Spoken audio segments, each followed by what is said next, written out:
Friends, the All-Star break is officially underway as the All-Star game and skills competitions have ended, and the Jets won't play until the 11th.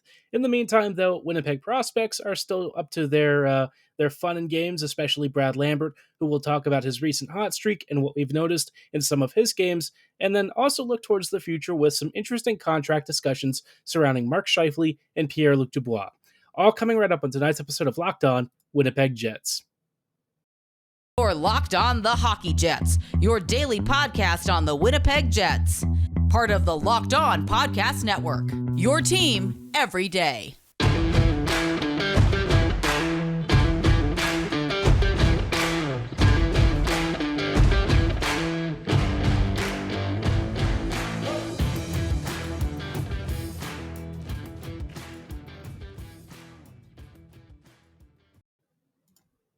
Hey friends, welcome to today's episode of Locked On Winnipeg Jets, part of the Locked On Podcast Network, your team every day.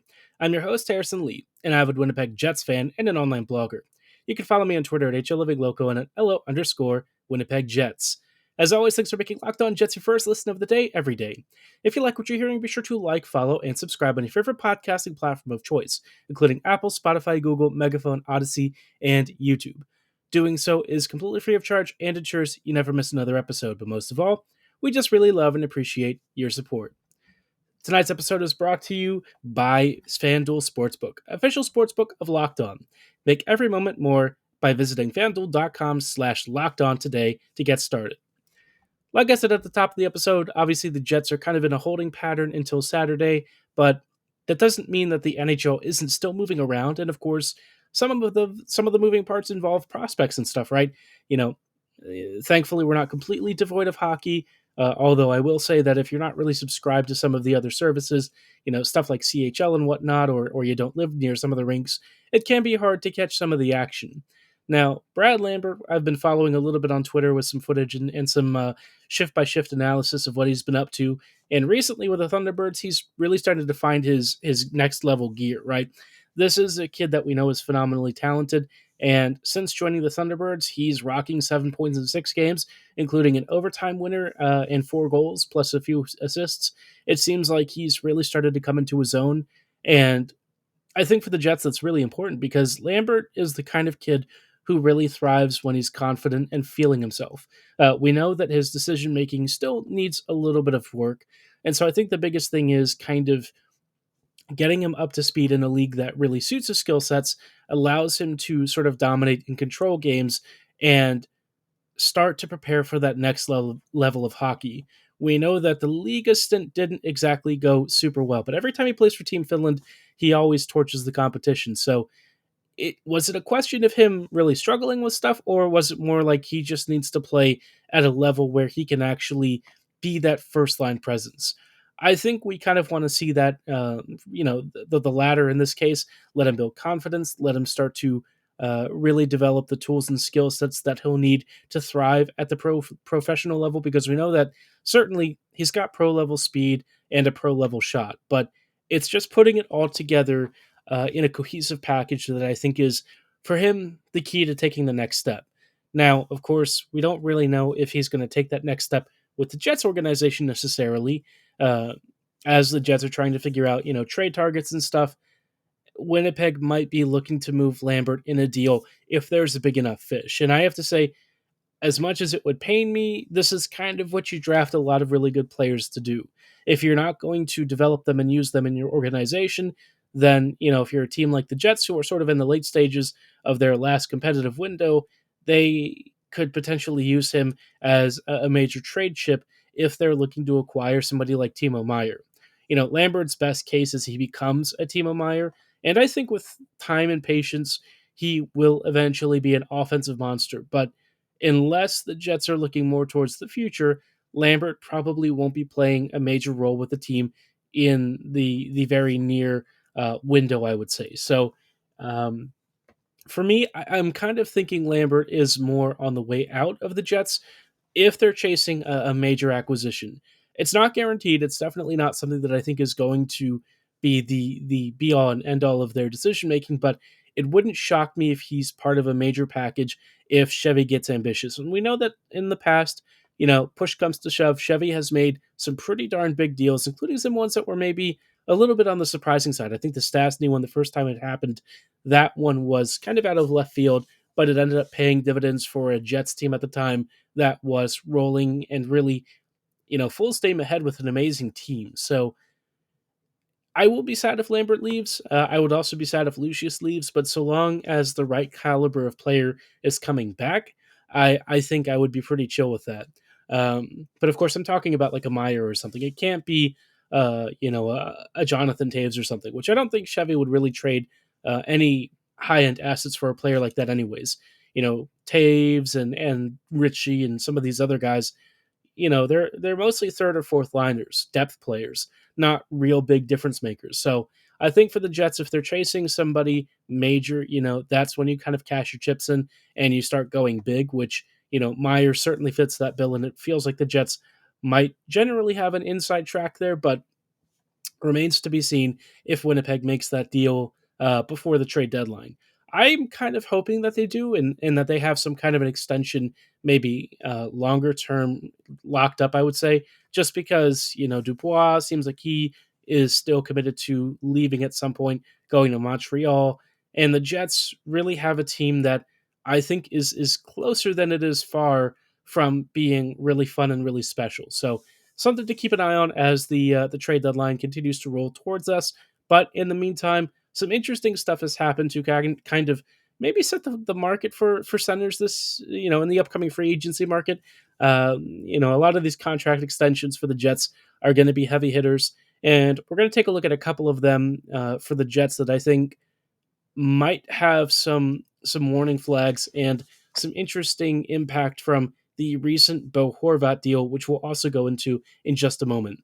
Before we go any further, though, I do want to shout out our friends and partners at Athletic Greens.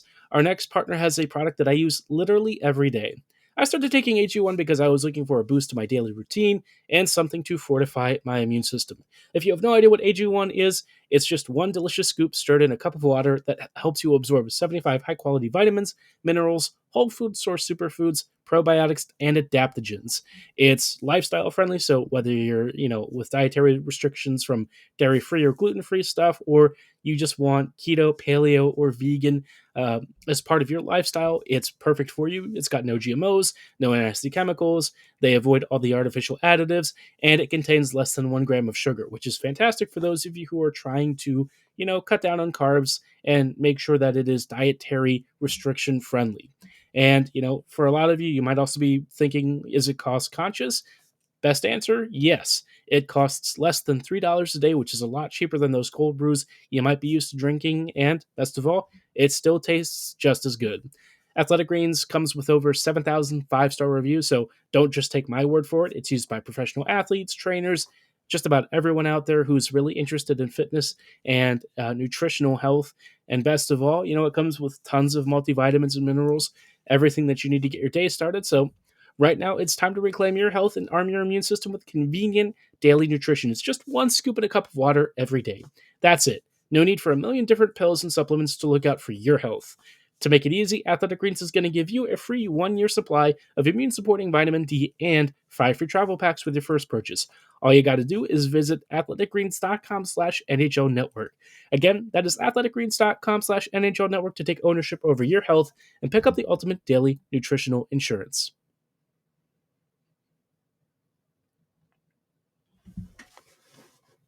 Hello, friends, and welcome back to this episode of Locked On Winnipeg Jets. Thanks for making Locked On Jets your first listen of the day every day. I just alluded to a short moment ago that, Bo Horvat recently got a contract extension, and this does have ramifications not only for the rest of the league, but for the Jets. So Horvat got 8.5 by 8, and he's not even played a game for the Islanders yet.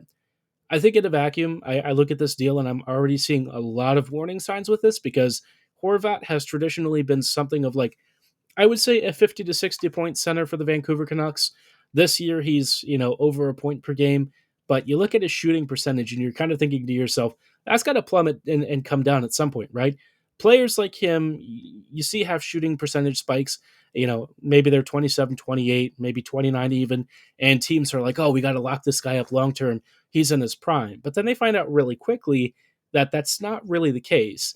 that level of productivity that you saw at the by high time is actually not really indicative of what you're getting on your team when you bring him in for the next several seasons. Now, Horvat may very well defy this and actually be fantastic and continue to pump out tons and tons of points. But my suspicion with Horvat this year is probably more of an anomaly. I think he's still a very good player. I just think he's kind of more in the second line bracket rather than, 8.5 by 8, pointing more towards like a first line center. And I saw somebody, I think it was Andrew Berkshire, who was saying, it was interesting that you see all these guys signing long term without even playing a game. And they said he thought it was kind of like weird, right? And I think for most players who are like really elite players, that might be true. With Horvat, though, I kind of feel like in a lot of ways it makes sense. From your agent's perspective, right? You get this offer and you're looking at Horvat's history of success, and you're seeing that he's not really playing at a level that justifies anywhere near a contract this big. So as soon as the Isles pushed it on the table, look, New York might not be the best team and it might eventually start to rebuild, but if you want guaranteed money and job security, this may be a deal that actually makes a lot of sense from Horvat's perspective.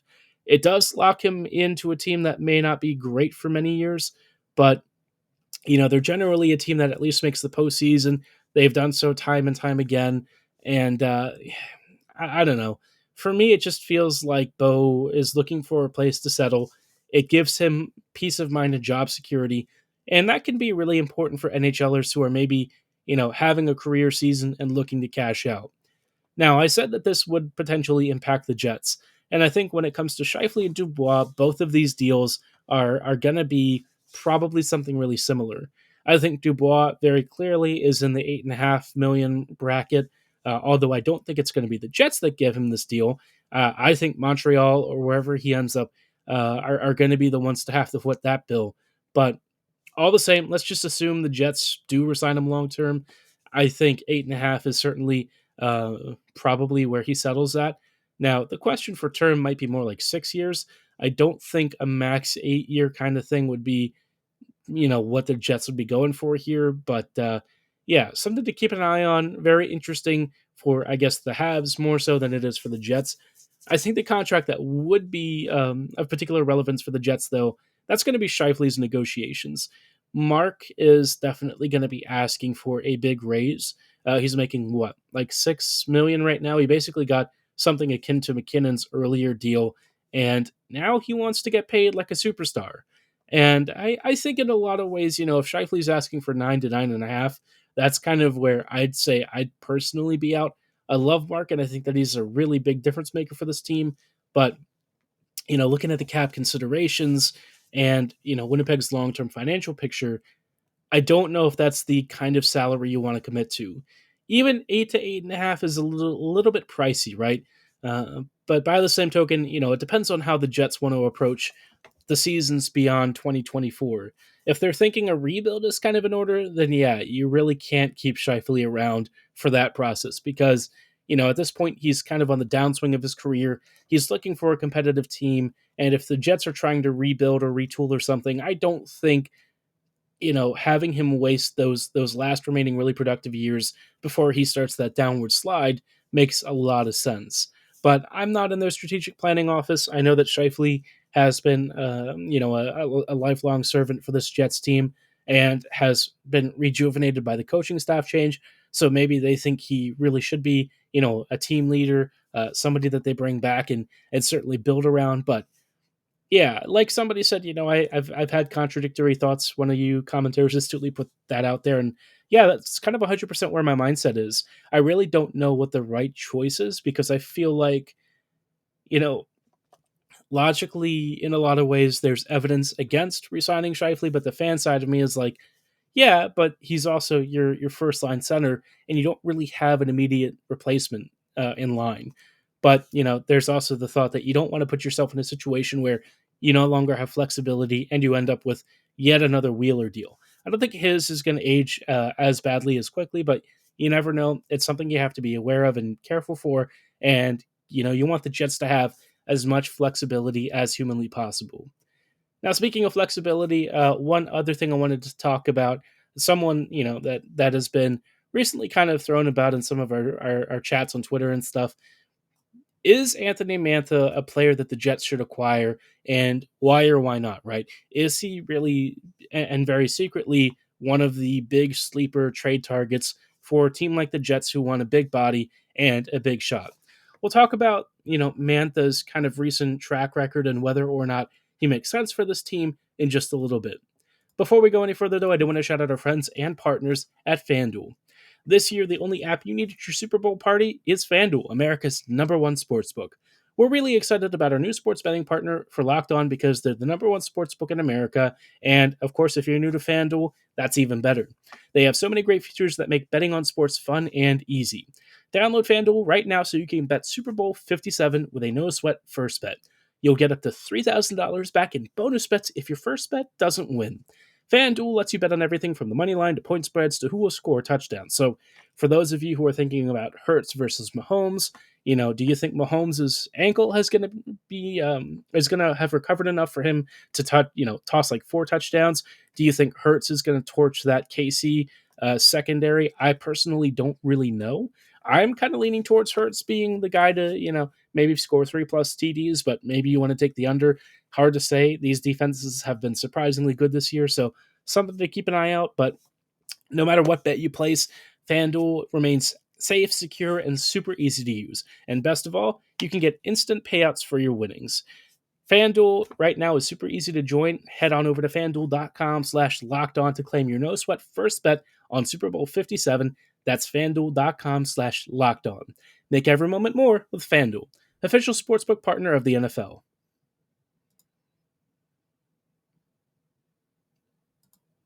Hello, friends, and welcome back to these closing thoughts on tonight's episode of Locked On Winnipeg Jets. We're just wrapping up really quickly with some thoughts on a player that I think is very intriguing for the Jets, somebody who has kind of flown under the radar in terms of guys that maybe you acquire at the trade deadline. I'm personally a big fan of this player, though I think recently things haven't exactly gone according to plan for him. In between injuries, healthy scratches, and just general bouncing around the lineup, Winnipeg is definitely kind of looking at a player who is more of a project, but somebody who has a lot of potential, who just a few years ago was, about a little over half a point per game, but had 20 plus goals, was a monster forward, with seemingly the sky being the limit for him. And now he kind of looks a little more modest and maybe not doing so hot this year. And, Anthony Mantha for me, I think he could really kind of feast with this team. I think this year he's had, a weaker shooting percentage. Things haven't quite been as easy for him, I would say. He's kind of getting into, the older years of his prime. And, with the Caps, things haven't exactly gone as smoothly as they'd like. He and Vrana both have had issues in terms of, well, with Vrana, it's probably been a lot of stuff off the ice. With Mantha, as far as we know, it's mostly been on the ice. His points production is definitely down. His shooting percentage has taken a little bit of a step back this year. It's not terrible, but typically for a guy who was expected at one point to be one of Washington's premier top 6 snipers, hasn't really panned out that way. He had a good streak starting off for the Caps and then got injured, and then the next season only played, less than half the games. So realistically, you're looking at a guy who kind of is bringing more middle 6 value, but you're sort of banking on the upside that the version that the Jets get is a guy who can play on your power play, who can really dominate and be a two-way force in possession, especially at even strength. And I think, with a guy being 6'4", booming shot, tends to be a play driver on the wing, can really help and spearhead your transition game while also chipping in some pretty handy goal-scoring opportunities. He is a very interesting buy low candidate. If the Jets can't get a Meier, or if they even if they can get a Meier, and you're looking for like a middle 6 option, right? Mantha could potentially be a genuine play depending on how much cap space the Jets have by the trade deadline. Now, Mantha, I don't know. I feel like his injury history does concern me a bit. Would he be available for the rest of the season? Would he actually make it to the postseason? I don't know. I think his shoulder tends to be an issue for him, but if he were to be, available on the cheap, maybe a third round or a second round pick or something gets it done. I really don't think he'd be that expensive, relatively speaking, but the Jets also don't have as many of their picks as they usually do this year. I think the second might be one of the ones that they've traded. I don't entirely remember off the top of my head what the Jets do have in stock, but I know at least the first is there, and you would not have to pay a first for Mantha. A dude that's getting healthy scratched and has a cap hit of like what, 5 or 6 million or something. I can't imagine that Mantha is in real high demand, and I don't think the Caps would really be looking for that much for somebody to take them off their hands. It's really a shame because I'm very much a big fan of Mantha, and I think that he is a pretty darn good player. But with the term being what it is, the points production being where it's at, I think they pretty much want to sever ties quickly and move on. It's not really been the right fit, and Mantha, frankly, deserves a fresher start somewhere. So maybe it's the Jets. He has another year up through 2024. So in terms of the timeline of like your contract and everything, it does fit what the Jets need. I think he would be a player that Bones would personally like and play a lot, but I can't say for sure. I'm not Bones. I can only hazard a guess as to some of it. So something to keep in mind, but let me know your thoughts on Anthony Mantha. Would you want the Jets taking a flyer on him, or do you think he's probably not worth it? Let me know your comments and thoughts in the comments below, or at my social medias at HLLivingLoco and at LO_Winnipeg Jets on Twitter. For tonight's episode, though, that is going to be all the time that we have. Thank you so much for making Locked On Jets your first listen of the day every day. Be sure to like, follow, and subscribe on your favorite podcasting platform of choice. And as always, thanks for listening. Have a great night, and go Jets go.